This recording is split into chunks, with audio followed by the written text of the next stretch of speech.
বঙ্গবন্ধুকে আমি স্বাধীনতা পর্যন্ত তার অবদানকে নিশ্চয়ই অস্বীকার করবো, কিন্তু স্বাধীনতার পরবর্তী সে নিজেই গণতন্ত্রকে হত্যা করে বাকশাল সৃষ্টি করার মধ্য দিয়ে তিনি নিজে রাজনৈতিকভাবে আত্মহত্যার পথ বেছে নিয়েছিলেন। আমি সাবেক প্রধানমন্ত্রী খালেদা জিয়া সম্পর্কে বাজারে একটা রিউমার ছিল যে ওনাকে -2 ফর্মুলার নামে, যে উনি ওনাকে গেলে আর আসতে দেওয়া হবে না। আগামী দিনের রাজনীতিতে যাতে কেউ ফ্যাসিস্ট না হয়ে ওঠে সেই সংস্কারটা যাতে হয়, এটা একটা জাতীয় ঐক্যমত যাতে হয়। আপনি যে গর্বের সেনাবাহিনী বলছেন, এই সেনাবাহিনী কিন্তু সময় মতো সিদ্ধান্ত নিয়েছে। সেই সিদ্ধান্তের কারণেই সমস্ত আন্দোলনগুলি কিন্তু যখন একটা জায়গায় রাজনীতিবিদরা নিয়ে গেছে, এই সেনাবাহিনীর সহযোগিতাই কিন্তু সেটার একটা পূর্ণাঙ্গতা লাভ করেছে। একটা ঐক্যমতের ভিত্তিতে করা হয়, সেখানে যদি জামাত, বিএনপি তো বড় স্টেক হোল্ডার আছেই, সহ অন্যান্য ক্রিয়াশীল রাজনৈতিক দল যারা আছে তারা যদি একমত হয়, আমার মনে হয় না যে এবার কেউ সেটা থেকে এইবার অতীতের মতো ভুল করবে। জি, বর্তমানে যে সমসাময়িক ঘটনা, এর মধ্যে অন্যতম একটি ঘটনা সারা বাংলাদেশে আলোচনা হচ্ছে। বর্তমানে বাংলাদেশ সেনাপ্রধান বেগম খালেদা জিয়ার বাসায় গিয়ে সৌজন্য সাক্ষাৎ করেছে। এই রাজনৈতিক অস্থিরতার মাঝে ওনার এই সাক্ষাৎ কি শুধুই সৌজন্যমূলক, না এটার পিছনে অন্য কোনো কারণ আছে? এটা নিয়ে আলোচনা হচ্ছে। আপনি এই সাক্ষাৎকারটা কিভাবে দেখছেন? সাবেক প্রধানমন্ত্রী খালেদা জিয়া সম্পর্কে বাজারে একটা রিউমার ছিল যে ওনাকে -2 ফর্মুলার নামে, যে উনি ওনাকে গেলে আর আসতে দেওয়া হবে না।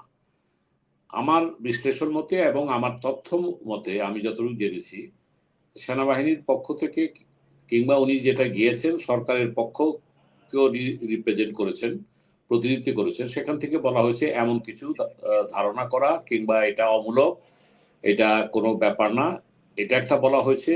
এবং সৌজন্য সাক্ষাৎ তো প্রথমে ছিলই, যেহেতু উনি তিনবারের প্রধানমন্ত্রী, সুতরাং ওনার সাথে সাক্ষাৎ করবেন, ওনার সাথে দেখা করবেন, সৌজন্য তো এক নম্বর ছিলই।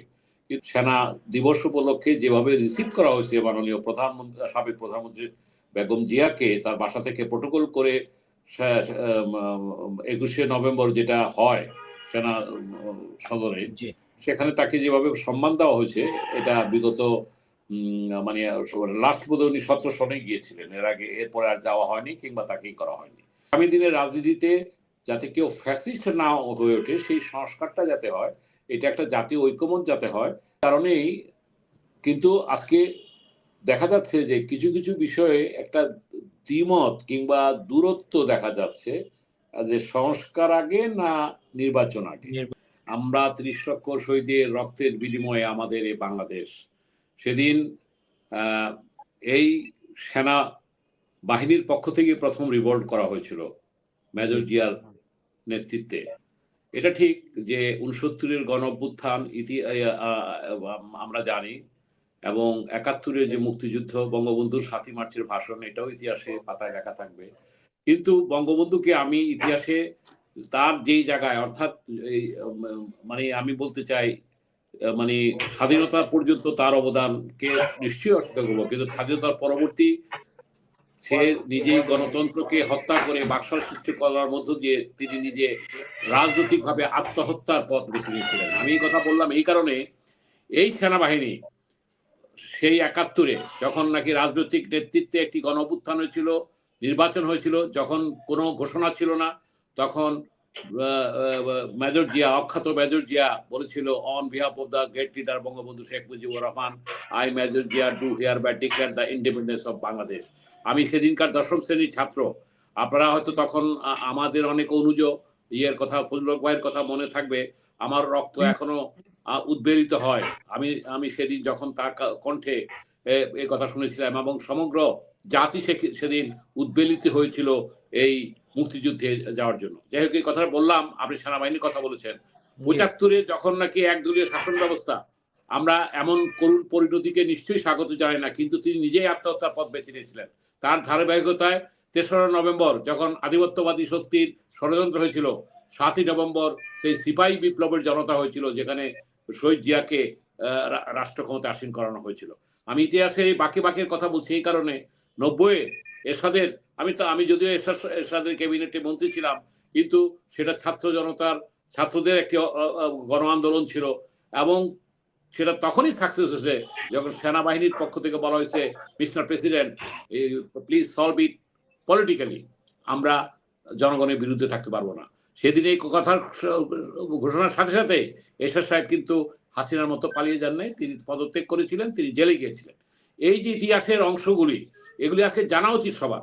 তারপরে আপনি দেখেন যে 111-এর কথা আমাকে যে প্রশ্নটা করেছেন, আচ্ছা তার আগে বলি যে এইবার 2024-এ যে ছাত্ররা যে 7 দফা তারপরে 1 দফার আন্দোলন করেছিল, চূড়ান্ত পর্যায়ে গিয়েছিল, এই ওয়াকার সাহেব তিনি কিন্তু একটা ভূমিকা পালন করেছেন। তাকে নিয়ে অনেক মিশ্র প্রতিক্রিয়া আছে, তার সমালোচনা আছে, কিন্তু সেদিন মিড লেভেল অফিসার এবং সিপাহী লেভেল যারা, তারা সেদিন বলেছিল আমরা জনতার বিরুদ্ধে দাঁড়াবো না। সেদিন কিন্তু গিয়া প্রধানমন্ত্রীকে বলেছিল যে মাননীয় প্রধানমন্ত্রী, আমাদের পক্ষে আর জনগণের বিপক্ষে দাঁড়ানো সম্ভব নয়, আপনার জন্য 45 মিনিট সময় আছে, আপনাকে সিদ্ধান্ত নিতে হবে, আপনাকে চলে যেতে হবে।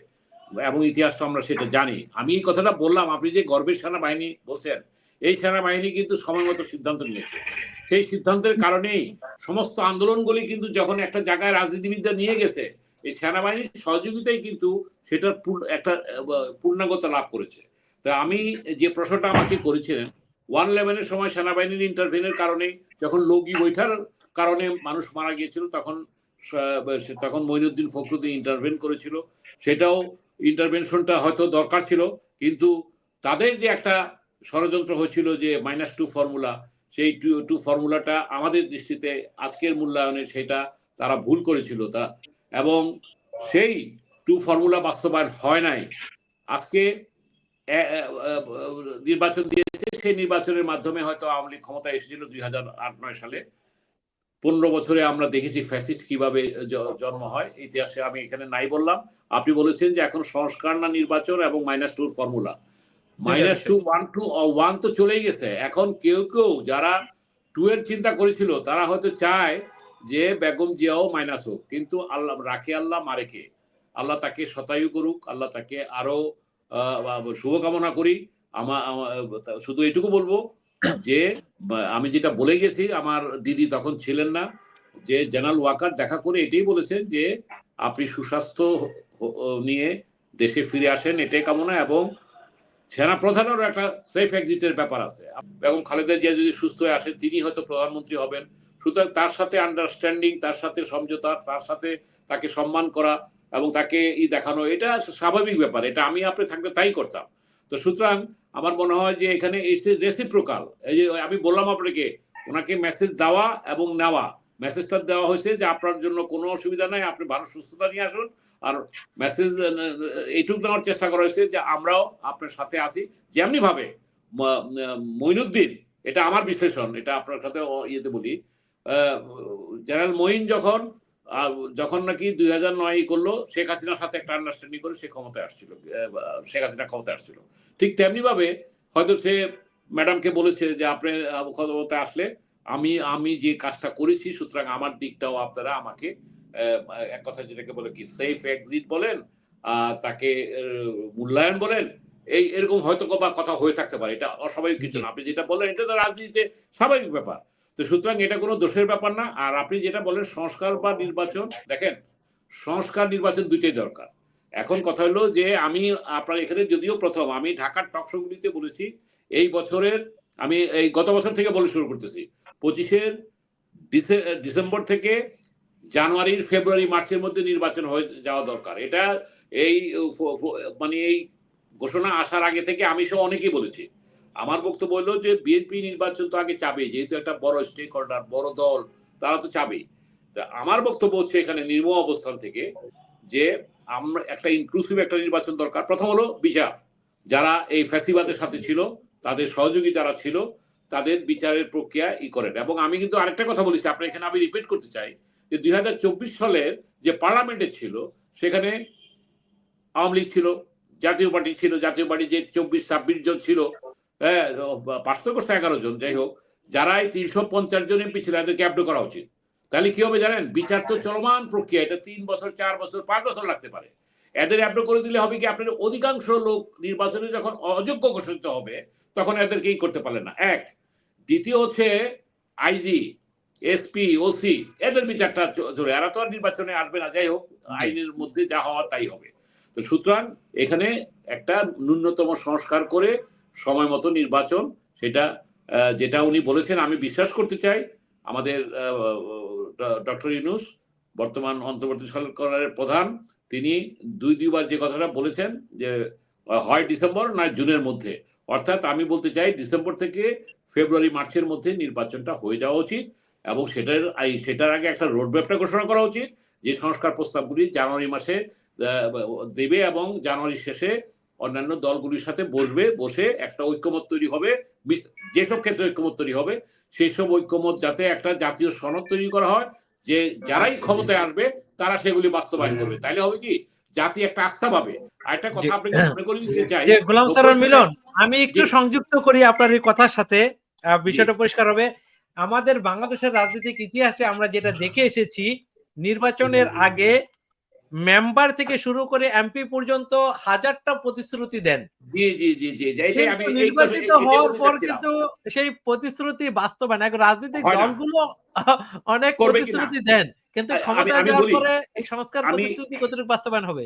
এটাই বলতেছি, 93-এ 3 জোটের রূপরেখা হয়েছিল, বাস্তবায়িত হয় নাই।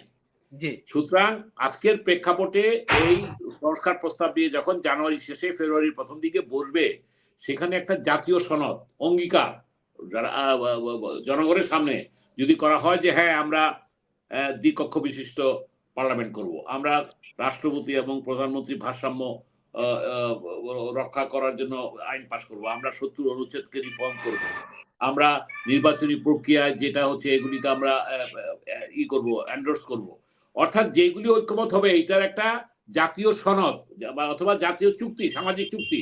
তখন কি হবে, যদিও 3 জোটের রূপরেখা অনেক কথা ছিল, এইবার যদি সেইভাবে একটা ঐক্যমতের ভিত্তিতে করা হয়, সেখানে যদি জামাত, বিএনপি তো বড় স্টেক হোল্ডার আছে, সহ অন্যান্য ক্রিয়াশীল রাজনৈতিক দল যারা আছে, তারা যদি একমত হয়, আমার মনে হয় না যে এবার কেউ সেটা থেকে অতীতের মতো ভুল করবে। জি, অতীতের মতো ভুল করবে।